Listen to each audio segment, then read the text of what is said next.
At eto na nga guys, dumating na ang aking hinihintay. Let's go!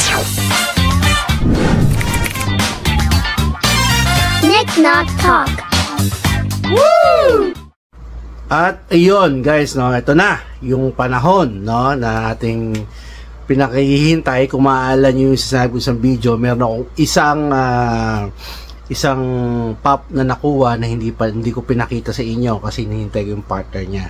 And ngayon dumating na. Actually hindi partner, no, pero makikita niyo kung ba't ko nasabi na kailangan sabay sila, no. So before natin simulan yon, meron tayong nakuwang kasamang dalawang pop pa na nakuha today, no. Ngayon tong pop na to is isa to sa atin, isa hindi, isa pinabili lang sa atin, no. So ano yung pop na yon? Ito yon, yung isa yung di atin is si Michael Jackson, no. So ito yung nakaganyan siya, Smooth Criminal, no. Galing ito kay Funko Prince, no. Si Funko Prince, siya isa sa mga reseller, no, na nagbebenta ng Funko Pops na mura. Kaya lang ito medyo merong sinabi naman niya na meron tayong konting damage yan, no? May greases dito. Kaya medyo mura natin nakuha to, no. Si Michael Jackson. Ito hindi natin ito i-value, hindi natin i-reveal yung price kasi hindi naman atin to, kaya wala tayong loss and gain dito, no. So ito yung Michael Jackson, yung kaibigan ko si MJGP Tengson. Para ito na yung Michael Jackson mo, pag uwi mo makukuha mo na siya, okay. Kasabay nito kay Funko Prince, no, nakuha natin tong actually hindi ko dat bibilin kaso yung kumpare ko kailangan yung Michael Jackson para makatipid sa shipping. May binili na rin ako. Pero actually, ito naman sa collection natin, hindi lang ito eksaktong gusto ko, pero okay na rin to. Sino yun? Tadeen. Eternals na si Sprite. Ang gusto ko sana yung may sticker, medyo transparent siya, pero it's okay. Siya rin naman, so okay na to. So nakuha natin ito ng mura kay Funko Prince, no? Kasama yung shipping, siguro abutin lang to ng 400 pesos, no? Kaya, yung box maganda, good condition to, kaya kinuha ko na rin sulit to, no? Para makatipid din sa shipping dun sa kaibigan natin, okay? And now, ito na sinasabi ko. Ito, unbox pala natin to pagdating ng ating nabulan natin yung buong Eternals, no. Actually, ang kulang na lang natin dito yung hindi ko nabubuo itong dalawang nakukunin to. Ang kulang na natin si Makari, si Ajax, pati si Druid at saka si Tina. Yun na lang kulang natin, no. Pati si Arshem na kulang natin yung malaki. So yun na lang ang hihintay natin para ma-unbox na ito the Eternals, no. So for now, hindi muna nakuha itong 400 pesos. Yung PPG price natin, tingnan na natin kung magkano siya para mamaya hindi natin mag-compute, no. So syempre, ang ating titignan lagi si Habi DB. Yan, bakit hindi si Funko Up? Nagloloko pa rin yata yung Funko Up, no. Hindi pa siya updated. Itong si Habi DB kasi updated to sa mga database na mga for sale na mga collectibles sa buong mundo, no. Ayan, dalawang sa Byron to. Mura lang to, hindi naman ganun kamahalan to, mahal lang dito yung isang exclusive nila. Pero I think yung common ito, nasa $9 lang to, no? So, okay lang, nakuha natin ng 400 kasama shipping sa $9. It's a good deal pa rin, no? That's a good box. Okay, now, ito na, yung ating pinakihintay, no? Yung isa kinuha natin, binili natin mismo sa Philbars, yung isa naman nakuha natin sa Shopee, no? So unahin mo natin dumating sa Shopee. Ito yung matagal ko na actually gusto bumili nito, kaya lang hinihintay ko muna bumaba, which is nangyari naman kasi marami pa rin sa store, pero at least nakuha natin ng mura. Ang SRP nito is nasa 1.9, pero nakuha natin to ng 1.175, I think 1.145 yata, o 1,150, no? Ito yung then Wakanda Forever na Namor with Orca. Hindi ako kumuha ng Wakanda Forever na figure na pang keep ko, pero itong rides na to, gustong gusto ko to. Medyo nagtiis lang ako ng konti kasi ayokong bilhin ng 1.9, no. So na-tiyempo after long years, long months naman, no, after mag-showing kasi masyado nag-click yung Wakanda Forever, sabi ko baka bumaba yan, which is nangyari naman. So ngayon nakuha natin siya ng 1,150, no? Sa shop natin nakuha. So medyo hindi lang ganun kaganda ang box. Kasi usually naman pag mga ganitong kalalaki, minsan may mga creases. May mga creases siya, sinabi naman nung seller, pero it's okay kasi i-unbox natin to, no? Bali nakuha natin siya dito sa Shopee, sa shop ni Ayan, Robin's Collection. Ayan, Hobby Sport. Yan. Checkin nyo sila kasi okay yung, ang ganda ng nila, ang ganda ng pagkakabalot nila, no? Kahit nasa Shopee, walang protector. Grabe, kasi talagang alam mo kahit ibalibag yung box, no, hindi siya ma-damage. Double box siya, tapos double o triple pa yung yung bubble wrap, kaya ang galing. So, kudos, Robin's Collection, ang galing nyo mag-pack and napakamura magbenta ng Funko Pop. Maraming salamat sa inyo. So, legit check po yan pag nakita nyo yung Robin's Collection sa Shopee. Huwag yung tignan yung comments, kinik-knock-talk, nakadil na yan, kaya legit check na po yan, okay? Ito po ngayon, as promised, i-unbox po natin to. Pero before natin unbox, kunin natin yung PPG price. Kasi kanya nakuha, 1,150. No, plus na gamit natin yung mga ng Shopee, no? Anyway, tingnan natin kung magkano. Grabe guys, unbox natin to, no? Papakita ko sa inyo yung itsura niya.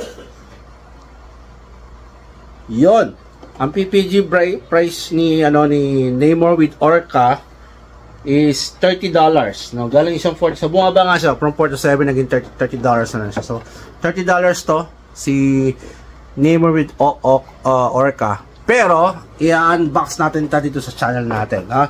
So ngayon gagawin natin, i-unbox natin to. Pakita ko sa inyo yung itsura niya, no?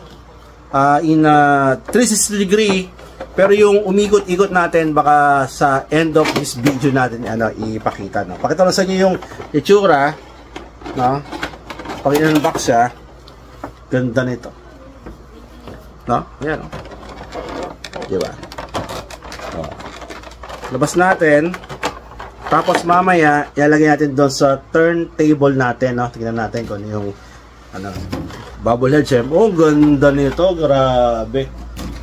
Kung meron kayong nakitang ganito guys na Namor with Orca, bilhin nyo na guys, napakaganda. Tignan nyo yung pinaka finishing nung niya, nung pagkatubig, mukha talagang ocean, diba?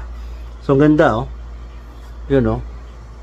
Mamaya sa 360 makikita nyo yan ng bumbo. Hindi ko muna ibabox kasi mamaya may gagawin tayong picture nitong pop na to, no?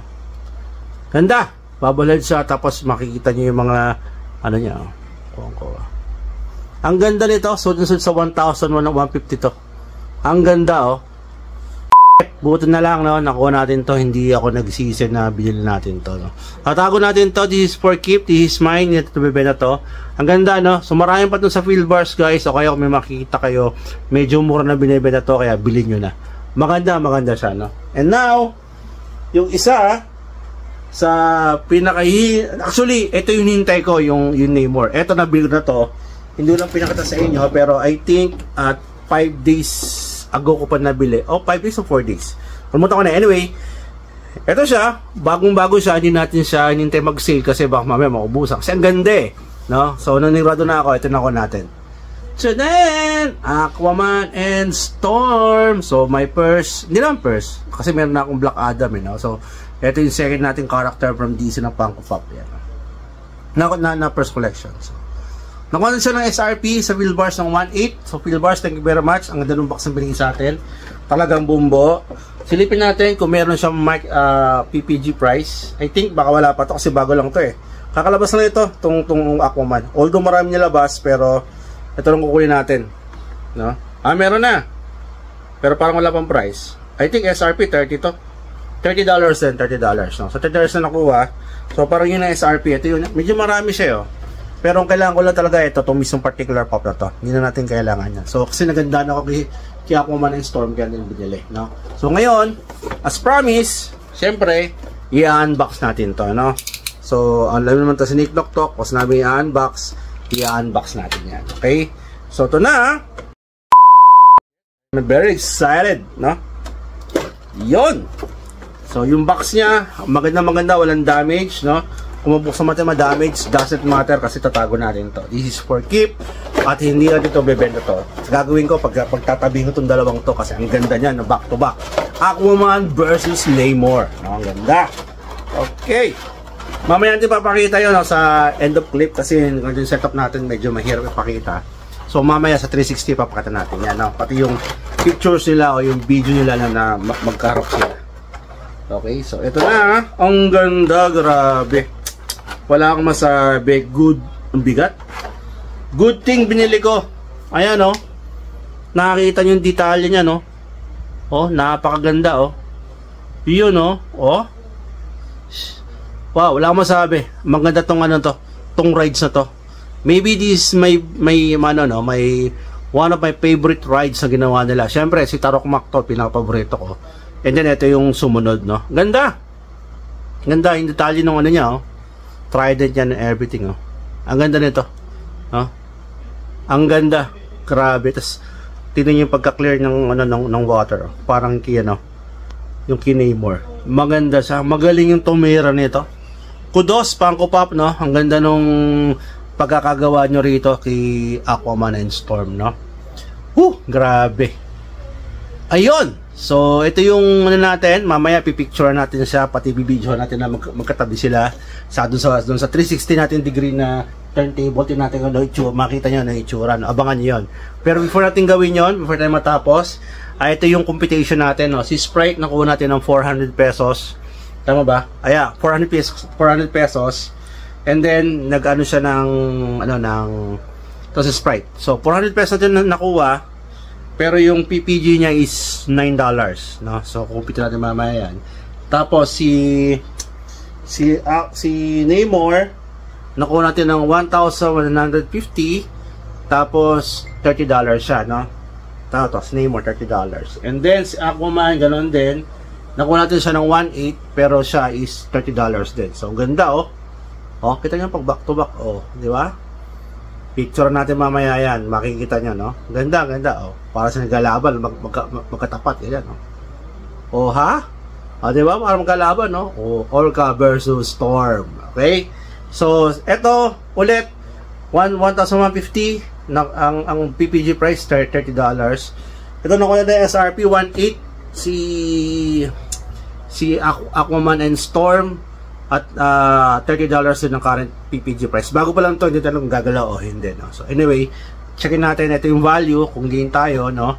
So lumalabas ang nakuha natin bali box cost, Funko cost natin, no, is lumalabas 1,800, saka 1,150, saka 400. So 3,350 yung ano natin, yung nagas natin. And then yung pinaka-acquire natin yung pop value natin, so $9 plus 230, so $60, 69 times 58, so 4,000 pesos. So lumalabas, gain tayo ng konti, no? Tubo pa rin, hindi pa tinatalo, no? So yun yung mga nakuha natin ngayon. And ngayon, tingnan natin yung ano nyo, after this video, no? Pagkatapos ito, yung 360 ng dalawa ni Aquaman versus Namor, makikita nyo. So guys, maraming salamat. So keep on watching our videos. Please support me by liking, share, and subscribing in my video. Sa mga bagong nakapanood, ito po si Nick Noktok. Ginagawa pa, nag-review po tayo dito ng mga items, ng mga collectibles na nakukuha natin, no? So kadalasan ngayon puro Funko Pop kasi medyo yun ang ano ng collection natin ngayon. Pero meron din tayong mga ibang collection kagaya naman statues, comics, at kung ano pa, no? Siguro itong mga parting na video bago mag-Christmas, maglalabas tayo ng mga statues natin i-ano natin ito, i-review natin, okay? Kasi mga ibang statue ko hindi ko pa na-review dito, okay? So again guys, maraming salamat. Ito na yung umiikot-ikot at hindi tayo babalik, syempre tapos natin dito. Maraming salamat po, thank you guys, and stay safe and happy hunting. Bye guys! Abangan nyo yung mikot-ikot. Okay, pamakat ng 316 dalawa. Thank you!